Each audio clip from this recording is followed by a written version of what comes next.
A will must be probated before it becomes effective.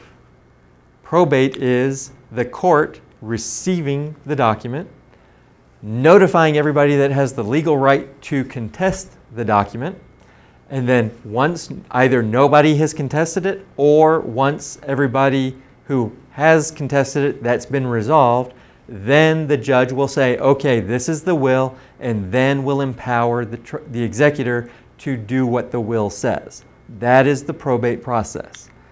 A very cynical attorney out in Texas refers to probate as a lawsuit you file against yourself in favor of your creditors.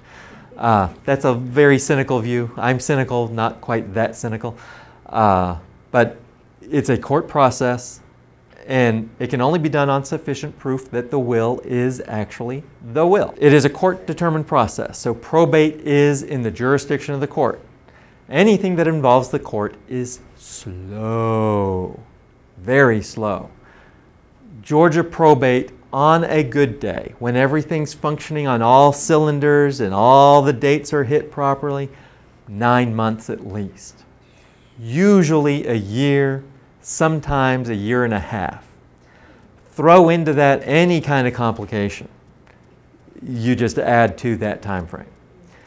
Guess when the money is distributed to the beneficiaries? Guess when that occurs? At the end.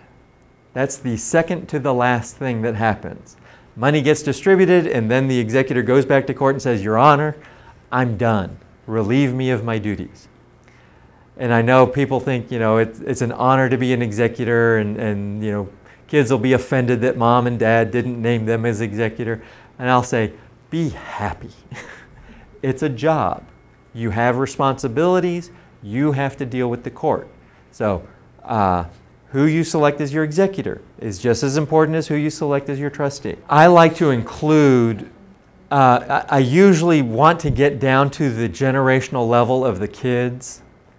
You know, oftentimes younger families might name their parents as the executor. You know, but statistically, you're going to outlive your parents, so we need to have people listed behind them. So yes, you know, you want to have a succession of executors.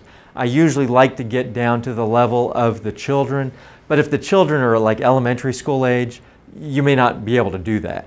You know, so get at least on your generational level.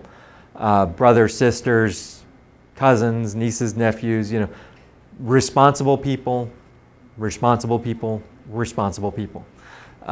Those are the first 3 requirements for a trustee and executor, is responsible people. I think it's also 5, 6, and 7 too. So, honest also is helpful. A will does not provide for your incapacity.